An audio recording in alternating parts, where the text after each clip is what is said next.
Francia contra Dios. Había una vez en Europa una nación que se creía iluminada. Una nación que, en nombre de la libertad, levantó altares no a Dios, sino a la razón humana. Una nación que proclamó igualdad y fraternidad, pero que derramó ríos de sangre contra los más humildes de sus hijos. Esa nación era la Francia revolucionaria de 1789, el laboratorio de la modernidad atea, el crisol donde la masonería y el liberalismo se unieron para destruir el alma cristiana de Occidente. Pero en el corazón de Francia, una región campesina, pequeña y aparentemente indefensa, decidió resistir. Esa tierra se llamó la Vendée. Y lo que allí ocurrió no fue simplemente una guerra civil, sino lo que hoy muchos historiadores reconocen como el primer genocidio de la era moderna, el genocidio católico de la Vendée. Mientras en París los revolucionarios celebraban misas negras a la diosa Razón, en las aldeas de la Vendée los campesinos rezaban el rosario y escondían a sus sacerdotes perseguidos. Mientras en los clubes jacobinos los masones predicaban la destrucción de la iglesia, los campesinos levantaban cruces de madera y juraban fidelidad a Cristo Rey. Los vendéanos no eran nobles ni poderosos. Eran campesinos, artesanos, madres de familia y sacerdotes fieles. Se levantaron no por ambición política, sino por defender lo que da sentido a la vida, la fe católica, la Eucaristía, la Virgen Santísima, la familia, y la tradición heredada de sus padres. La revolución, en su odio, los llamó fanáticos. Pero en realidad eran mártires y soldados de Cristo. Y su sangre, derramada por miles, se convirtió en semilla de fe frente al proyecto satánico que pretendía arrancar a Dios del corazón de Europa. Este documental que hoy presentamos en Big Man Productions es un canto de memoria y de justicia. No es historia muerta, es la voz de los mártires de la Vendée clamando desde la tierra empapada en sangre. Es un espejo para los pueblos hispanoamericanos y para España, que también sufrieron los embates del liberalismo y de los gobiernos masones que quisieron arrancar de raíz la fe católica. Porque la Vendée no fue solo una tragedia francesa, fue una advertencia universal. Fue el testimonio de que cuando un pueblo defiende a Cristo hasta el final, los enemigos de la cruz descargan sobre él toda su furia. Y, sin embargo, la verdad permanece, Cristo vive, y sus mártires no murieron en vano. El levantamiento católico campesinos contra la revolución. La Revolución Francesa había prometido libertad, igualdad y fraternidad. Pero muy pronto, esas palabras se convirtieron en cadenas de hierro para el pueblo católico. En 1790, los revolucionarios aprobaron la llamada Constitución Civil del Clero, un decreto infame que obligaba a todos los sacerdotes a jurar fidelidad al nuevo Estado revolucionario en lugar de a la Iglesia de Roma. Quien no juraba, era perseguido, encarcelado o condenado a muerte. Los masones y jacobinos soñaban con una Francia sin Dios. Claude Fauchet, obispo revolucionario y miembro de logias, proclamaba con arrogancia: la religión católica debe morir para que nazca el ciudadano libre. En la Vendée, sin embargo, los campesinos se negaron a aceptar semejante traición. Sus sacerdotes eran sus padres espirituales, sus guías, los que habían bautizado a sus hijos, celebrado sus matrimonios y enterrado a sus difuntos. ¿Cómo iban a abandonarlos en manos de un poder ateo? El pueblo resistió. Al inicio en silencio, escondiendo a los sacerdotes fieles, celebrando misas en graneros y bosques. Pero la revolución fue endureciendo el castigo, quemaba iglesias, derribaba cruces y apresaba a los curas refractarios para enviarlos a la guillotina. El detonante final llegó en 1793, cuando la Convención Nacional decretó una leva forzosa de 300,000 jóvenes campesinos para luchar en el ejército revolucionario. Aquellos muchachos que habían crecido al calor de la fe y la tradición católica eran ahora obligados a combatir por un régimen que odiaba a Dios y perseguía a la Iglesia. La reacción fue inmediata. Los pueblos de la Vendée se alzaron al grito de ¡Viva Cristo Rey! El levantamiento no fue organizado por nobles ni generales experimentados. Fueron campesinos, herreros, artesanos y mujeres del pueblo quienes tomaron sus hoces, sus palos, sus rifles de caza y se convirtieron en un ejército improvisado pero invencible en su fe. Los líderes surgieron de entre ellos mismos. Jacques Catelineau, un vendedor ambulante de telas, conocido como el Sandean Hou, hombre piadoso y sencillo que sería el primer general del ejército católico.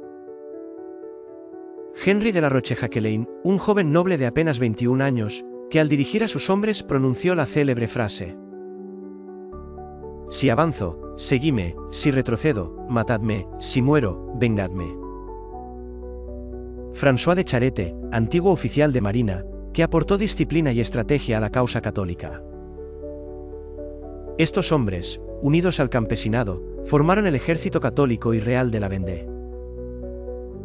Un ejército que no luchaba por ambiciones políticas, sino por defender la cruz, la misa y al rey legítimo, símbolo del orden cristiano que la revolución quería destruir.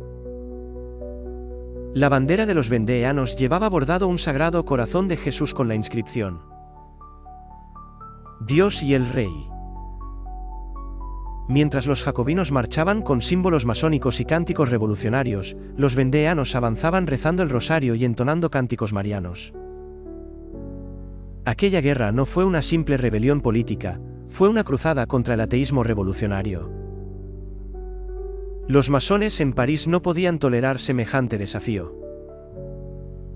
Uno de ellos, Bertrand Barrère, miembro del Comité de Salvación Pública, declaró con furia: la Vendée debe convertirse en un cementerio nacional. Las palabras no eran retórica. Serían órdenes de exterminio. Las victorias milagrosas del ejército católico y real. El levantamiento en la Vendée sorprendió al régimen revolucionario. En París, los masones de la Convención creían que un puñado de campesinos armados con hoces y palos sería fácilmente derrotado. Pero se equivocaron. El ejército católico y real nació sin disciplina militar, sin cañones ni caballería regular. Sin embargo, contaba con algo que el ejército revolucionario jamás tuvo: la fe en Dios y el convencimiento de luchar por una causa justa y eterna. Los primeros choques fueron casi milagrosos.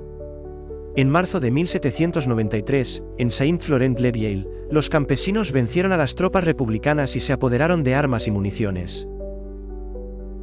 Con cada victoria, los insurgentes se fortalecían. Los vendéanos no luchaban por conquistar París, sino por defender su tierra, sus iglesias y a sus sacerdotes perseguidos. Muy pronto, pueblos enteros se unieron a la insurrección. Hombres, mujeres y niños colaboraban en lo que podían, algunos combatían, otros curaban heridos o llevaban mensajes. Las campanas de las iglesias tocaban a rebato para anunciar el inicio de las batallas, como si cada enfrentamiento fuese una misa de guerra santa. Catelineau y la fe del campesino. Jacques Catelineau, el tejedor convertido en general, era el alma del movimiento. Su piedad era tan grande que antes de cada batalla hacía rezar a sus hombres el rosario completo. Testigos cuentan que sus tropas avanzaban en silencio, con las cuentas en la mano, hasta estar lo bastante cerca para cargar con furia contra los revolucionarios. Un oficial republicano, atónito tras una derrota, escribió: estos campesinos combaten como leones. Dicen que Dios está con ellos, y a veces parece que así es.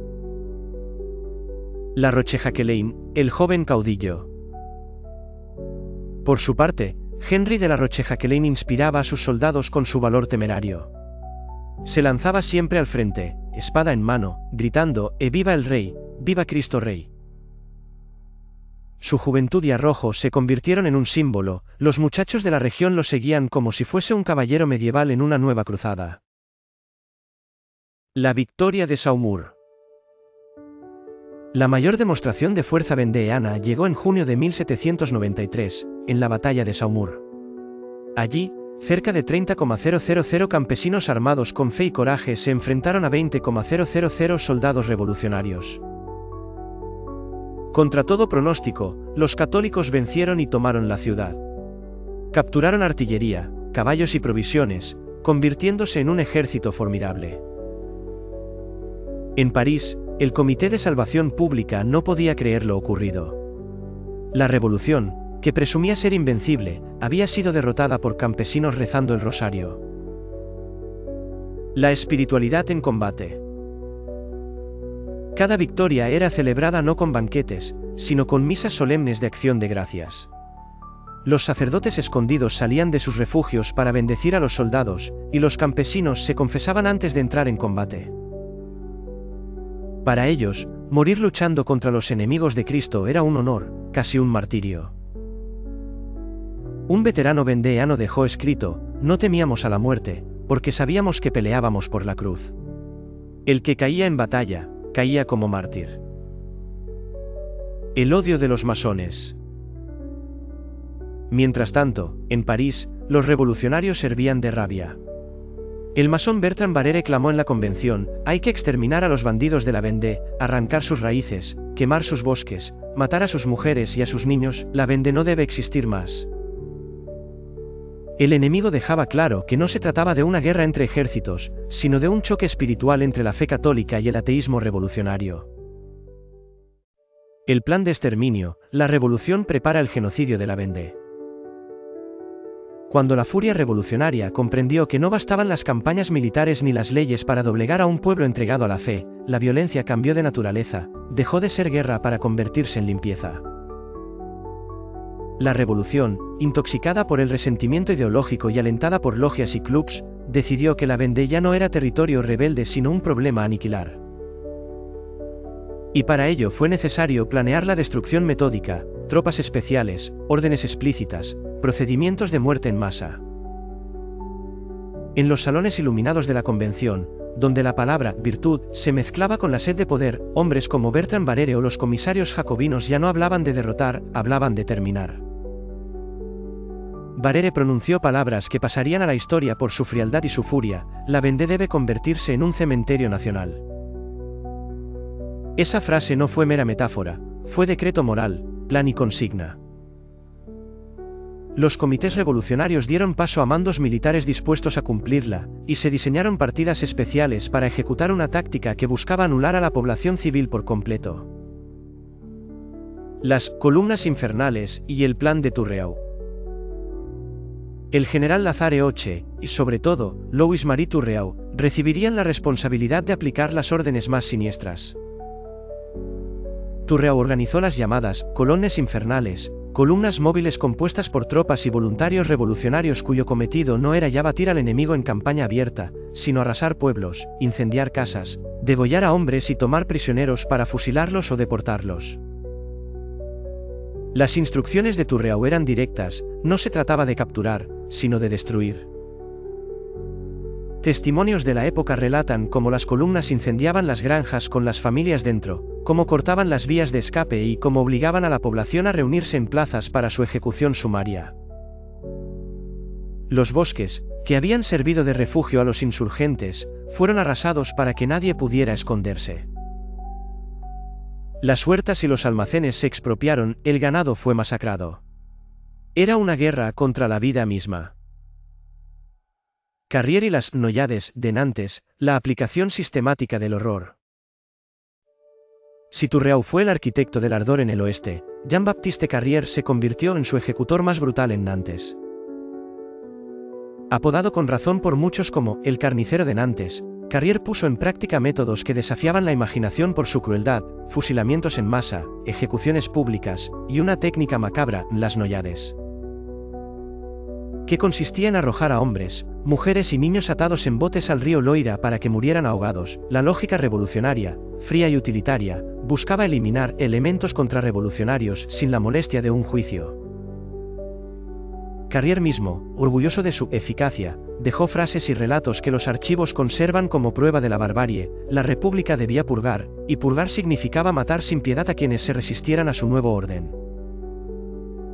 Una carta, una orden o un informe de entonces dejan ver el pensamiento que sustentó esas atrocidades: la de una élite que, creyéndose dueña de la razón, decidió suprimir al inocente como acto de justicia política. La lógica era pérfida: anular la fuente de la rebelión, la fe, la tradición y la familia, equivalía a acabar con la posibilidad de futuras resistencias. Los decretos que deshumanizaron a la población. No fue solo violencia improvisada, hubo voluntad política y decretos. La Convención Nacional, en su furor jacobino, Emitió disposiciones que facilitaban la represión sistemática, se dictaron órdenes de detención masiva, de residencia forzada, de expolio de bienes eclesiásticos y particulares, y de castigo ejemplar. En algunos documentos oficiales de 1793-1794, el lenguaje es nítido y cruel, no se habla de combate, se habla de aniquilación. Estos textos, muchas veces redactados por comités donde la masonería y la radicalidad ideológica tenían fuerte influencia, fueron la base legal y moral que permitió convertir tropas regulares en bandas de exterminio. La deshumanización de la Vendée se asentó en una retórica que calificaba a todo el pueblo, no solo a los combatientes, como bandidos, fanáticos o escoria, que impedían la verdadera república. Y si para algunos la república era la encarnación del bien, entonces todo medio era justificable para sustentarla. Mujeres y niños, víctimas sin defensa. La característica más oscura de la represión fue la ausencia de límites. No hubo distinción, hombres, ancianos, mujeres embarazadas, niños pequeños fueron objeto de asesinato o expulsión. Los relatos de supervivientes y los testimonios posteriores describen escenas dantescas, aldeas enteras arrasadas, niños dejados sin comida, madres asaltadas, ancianos fusilados en su propia puerta. El objetivo era claro, destruir no solo a la generación que combatía, sino a la posibilidad de una regeneración humana de la región. Se buscó impedir que del seno de la Vendée emergieran nuevos creyentes o futuros insurgentes. Esto es parte esencial por la cual muchos historiadores califican lo sucedido no ya como represión, sino como genocidio, en tanto hubo intención deliberada de aniquilar, por su identidad religiosa y cultural, no a un grupo concreto. Las tácticas del terror, incendios, deportaciones y hambre. A la violencia física se sumó la violencia económica y logística. Las columnas incendiarias no solo quemaban casas, destruían los depósitos de grano y las reservas de semillas. Prácticamente aniquilaron la base material de la vida campesina. Millones de hectáreas quedaron devastadas, y la hambruna se sumó a la masacre. Además, hubo deportaciones forzosas, hombres y mujeres fueron enviados a trabajos forzados, a regiones lejanas o embarcados rumbo a destinos inciertos, muchos para morir por las condiciones inhumanas. Se intentó quebrar el tejido social de la Vendée, y con él, la continuidad de su fe y costumbres. El silencio y la justificación ideológica. En los centros del poder revolucionario se esgrimían explicaciones que hoy conocemos como las mismas herramientas ideológicas del totalitarismo, la necesidad del mal menor, la purga preventiva, el fin que justifica los medios. Se justificaba la aniquilación en nombre de la libertad universal, si la libertad debía imponerse en toda Francia, cualquier obstáculo debía ser eliminado, aunque ello supusiera la eliminación de pueblos enteros. La lógica es la de quien cree poseer la verdad absoluta, y quien la posee se ve facultado para decidir sobre la vida y la muerte de los demás. Testimonios que no pueden callarse. Aunque la maquinaria de la revolución intentó borrar pruebas y silenciar voces, sobrevivieron testimonios que describieron el horror, sacerdotes que vieron sus iglesias reducidas a cenizas, mujeres que recogieron los cuerpos de sus hijos en fosas comunes. Vecinos que huyeron por las noches y que narraron, con voz temblorosa, los nombres de quienes fueron ejecutados sin juicio. Esos testimonios componen un coro de quejas que interpela al tiempo y exige memoria. La intención y la sistematicidad. Para que una masacre se considere genocidio no basta la atrocidad aislada, debe exhibirse intención y sistematicidad. En la Vendée ambos elementos están presentes. Las órdenes, las columnas organizadas, la eliminación deliberada de alimentos y medios de supervivencia, las ejecuciones de mujeres y niños, y la propaganda que deshumanizó a la población, conforman la trama de una política de exterminio. No fue mera represión, sino plan y ejecución con metas claras. Reacción internacional y el ocultamiento político. Algunos observadores extranjeros protestaron por la violencia, pero la fuerza diplomática y el control informativo de París impidieron una condena eficaz en su tiempo. Además, la revolución supo vestir sus acciones con la retórica de la modernidad, hablar de progreso, de razón y de igualdad, palabras dulces que enmascaraban el hierro de la represión. Con el paso de los años, la historiografía oficial de las repúblicas liberales intentó presentar la Vendée como mera contrarrevolución o levantamiento rural, minimizando la magnitud del crimen y relegando la memoria de las víctimas. En la Vendée, el horror vivió con nombres propios: aldeas arrasadas, campanas silenciadas, curas perseguidos, mujeres y niños enterrados sin epitafio. El plan, ejecutado con precisión perversa, tenía una finalidad ética: eliminar la raíz de la resistencia religiosa. Cuando un Estado decide que una región debe dejar de existir por su particular identidad religiosa y social, cuando lo hace con decretos, columnas móviles y métodos de exterminio sistematizados, la historia, más tarde o más temprano, llama a esa acción por su nombre: genocidio. Así concluye este capítulo oscuro, que muestra la voluntad deliberada de destruir a un pueblo por su fe. En los siguientes episodios veremos la reacción del pueblo, cómo, pese a la barbarie, surgieron líderes y mártires que mantuvieron la esperanza y la lucha, y cómo la memoria de la Vendée se mantuvo viva, contra viento y silencio institucional. Carrier y las Noyades de Nantes, la maquinaria del horror en el corazón del Loira. El terror no se limitó a las columnas que arrasaban aldeas en la Vendée. La revolución, para ser eficaz, necesitó centros de exterminio, procedimientos rutinarios y hombres que ejecutaran las órdenes con esa frialdad administrativa que caracteriza a los regímenes ideológicos cuando cruzan la frontera hacia el crimen sistemático. Uno de esos verdugos fue Jean-Baptiste Carrier, cuya actuación en Nantes se convirtió en símbolo de la barbarie revolucionaria: las célebres Noyades, los ahogamientos en masa y otras atrocidades organizadas como solución a la resistencia católica. El contexto: Nantes, puerto y tribunal revolucionario.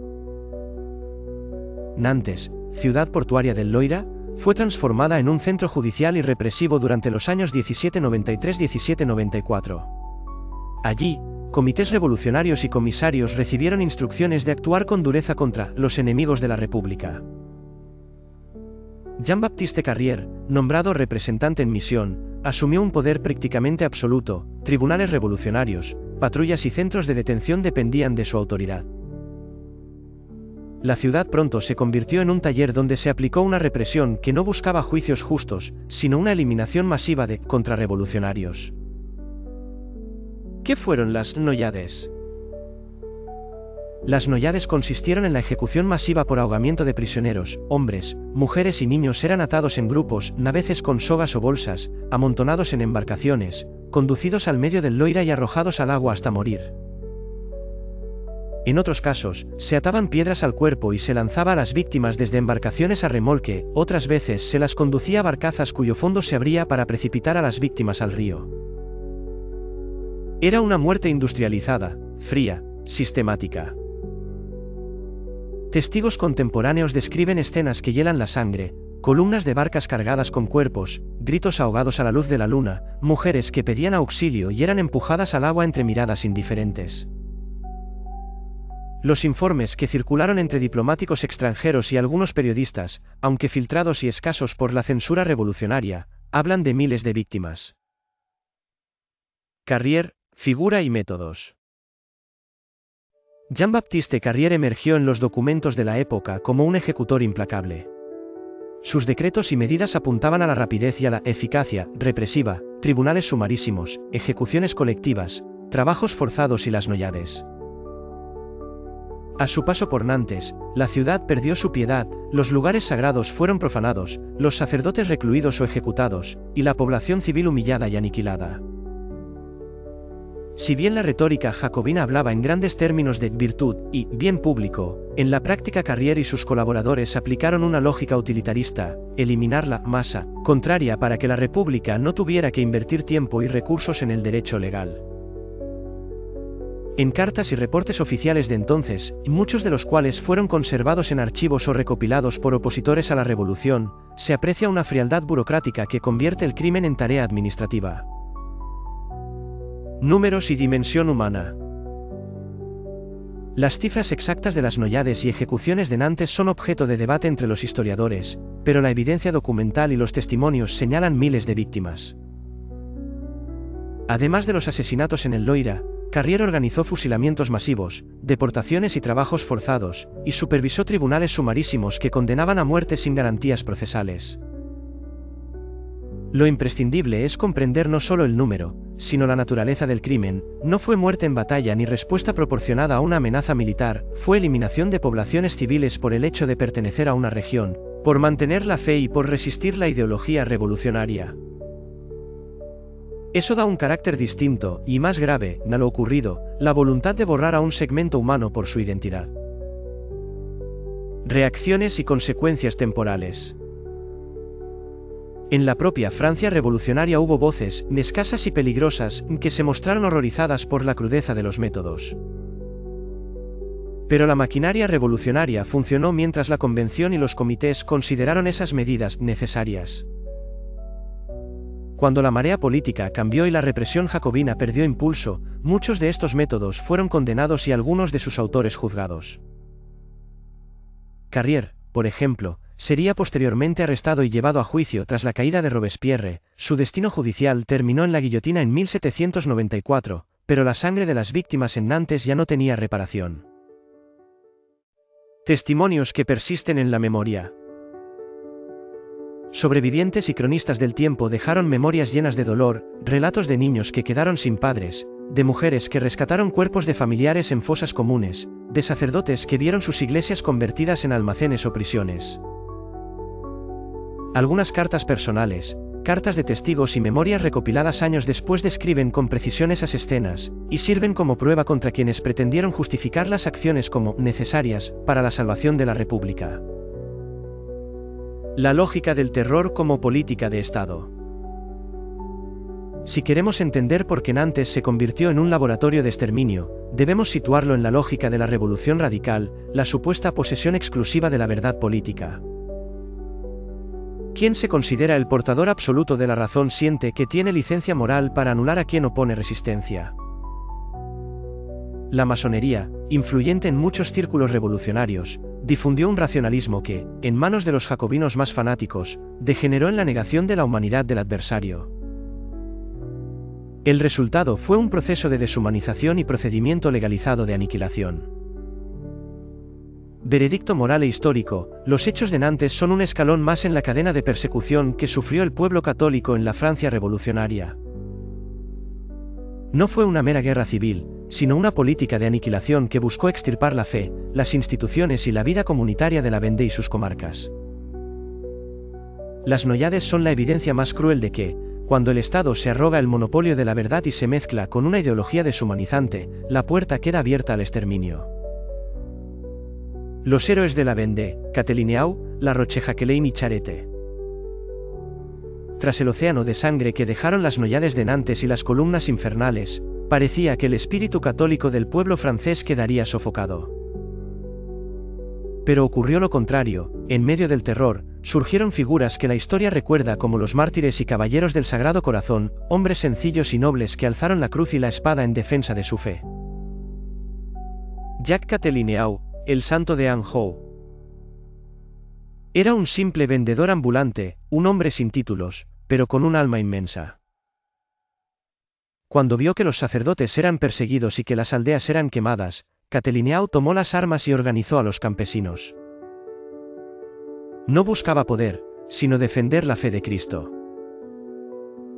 Los testimonios lo describen como un hombre piadoso, de oración constante, que al iniciar cada batalla hacía la señal de la cruz y animaba a sus soldados diciendo, luchamos por Dios y por nuestro rey. Su ejército improvisado, formado por campesinos y artesanos, derrotó varias veces a tropas regulares de la República. Lo llamaban el Santo de Anjou, porque su liderazgo era más espiritual que militar. Murió en combate en 1793, y muchos lo veneraron como un mártir. Henry de la Rochejacquelein, si avanzo, seguime. Apenas tenía 21 años cuando asumió el mando de las fuerzas vendeanas tras la muerte de Catelineau. Era noble, pero su corazón estaba con los campesinos. Pronunció la frase que se convirtió en lema inmortal de los insurgentes: si avanzo, seguime; si retrocedo, matadme; si muero, vengadme. Ese grito, más que un discurso, fue la proclamación de un espíritu dispuesto al sacrificio total. La Rochejacquelein luchó con valentía increíble contra ejércitos mucho mayores. murió en 1794, dejando tras de sí un ejemplo de entrega absoluta al deber y a la fe. François de Charette, el Caballero del Sagrado Corazón. Charette fue marino de la Armada Real y veterano de guerras. Se convirtió en uno de los más célebres jefes de la insurgencia, liderando la resistencia incluso después de que las principales fuerzas de la Vendée habían sido derrotadas. La Vendée como cruzada. La sangre de Catelineau, La Rochejacquelein y Charette no fue en vano, se convirtieron en símbolos eternos de resistencia católica contra un régimen que había declarado la guerra a Dios. La Vendée no fue una simple revuelta campesina, fue una cruzada popular, un levantamiento inspirado por la fe, que se enfrentó al ejército más poderoso de Europa en nombre de Cristo Rey. La Vendée, el primer genocidio moderno contra los católicos. Después de las matanzas, de las aldeas reducidas a cenizas y de las columnas infernales arrasando todo a su paso, quedó claro que lo sucedido en la Vendée no era una simple represión militar. Fue algo mucho más profundo, una guerra de exterminio contra un pueblo por su fe. La orden de aniquilar a un pueblo. En 1793, el general republicano Turreau, jefe de las columnas infernales, dio una orden que se conserva en los archivos. Debemos aniquilar la Vendée. No quiero más prisioneros, hay que exterminar a hombres, mujeres y niños. Estas no eran palabras de un comandante aislado. Era la política oficial de la Convención Nacional, dominada por masones y jacobinos, que veían en el campesino católico un enemigo irreconciliable de su nueva república. Los revolucionarios como ejército de ateos. La Revolución Francesa se proclamaba hija de la razón, enemiga de la fe. Uno de sus líderes, Jacques Hebert, declaró en 1793: hay que arrancar de raíz la infame superstición del cristianismo. En Nantes, el tristemente célebre Jean-Baptiste Carrier, masón y diputado revolucionario, justificaba las masacres con frases atroces. El pueblo de la Vendée debe ser exterminado para que la revolución viva. Carrier fue quien organizó las noyades, atar a cientos de campesinos, sacerdotes y religiosas en barcazas y hundirlos en el río Loira, llamándolo cínicamente el bautismo patriótico. Una masacre programada. Los datos son escalofriantes. Entre 117.000 y 250.000 personas fueron asesinadas en la Vendée entre 1793 y 1796. La mayoría eran mujeres, ancianos y niños. Aldeas enteras fueron borradas del mapa, se incendiaron cosechas, se mató el ganado, se envenenaron pozos. El historiador Reynald Secher fue quien acuñó el término, genocidio vendeano, explicando que la Revolución Francesa aplicó por primera vez en la historia moderna un plan de exterminio deliberado contra una población identificada por su religión y sus valores. Un genocidio católico. ¿Por qué los jacobinos y masones fueron tan brutales? Porque el campesino de la Vendée se convirtió en símbolo de la Francia católica y monárquica que se negaba a rendirse al nuevo orden laicista. Los revolucionarios no solo querían aplastar una rebelión, querían destruir la cultura, la fe y la memoria de un pueblo entero. Un documento de la convención lo deja claro. Hay que exterminar la raza maldita de la Vendée. Esa raza maldita no era otra cosa que los campesinos católicos, los que se negaban a jurar odio a la Iglesia y amor a la revolución. Silencio y memoria. Durante siglos, la historiografía liberal y progresista trató de silenciar esta verdad, presentando la Vendée como una simple revuelta campesina sofocada. Pero la realidad es que fue un genocidio de inspiración ideológica y masónica, cuyo objetivo era arrancar a Cristo de los corazones franceses. Hoy, cada cruz que se levanta en la Vendée recuerda a los mártires que murieron al grito de «¡E viva Cristo Rey!». La herencia de la Vendée. La historia de la Vendée no es solo la de un pueblo campesino que se levantó contra la revolución. Es la historia de la primera gran resistencia católica frente al mundo moderno nacido de la masonería, el liberalismo y el odio a la fe.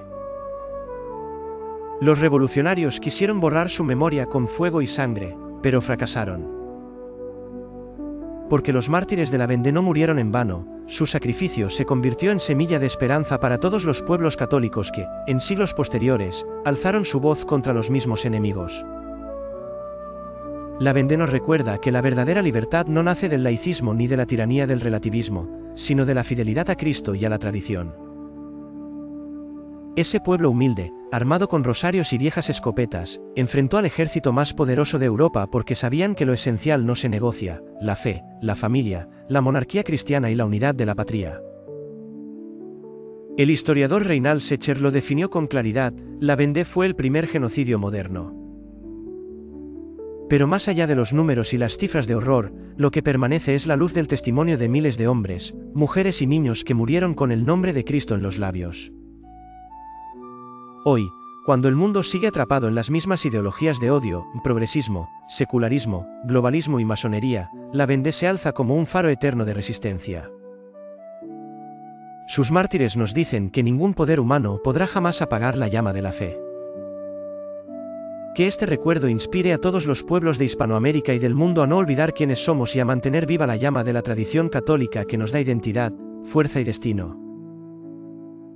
Porque al final, la última palabra no la tuvieron los verdugos, ni los jacobinos, ni las columnas infernales. La última palabra la tuvieron los campesinos de la Vendée, cuando cayeron de rodillas ante el pelotón, levantaron la mirada al cielo y gritaron con voz firme: ¡Viva Cristo Rey! Pero bueno, hermanos, ya sabemos que solo Dios basta y que el vivir está en Cristo y el morir es ganancia. Amigos, hemos recorrido juntos uno de los episodios más silenciados y a la vez más heroicos de la historia. La Vendée no fue una derrota, fue un testimonio eterno. Si este documental te ha hecho reflexionar, comparte este mensaje, porque la memoria de estos mártires debe seguir viva. Aquí, en Big Man Productions, seguimos defendiendo la verdad histórica y la grandeza de nuestra tradición hispánica y católica. Nos vemos en el próximo viaje por la historia. Y recuerda siempre: quien olvida sus raíces, pierde su alma, y quien defiende la fe, conquista la eternidad.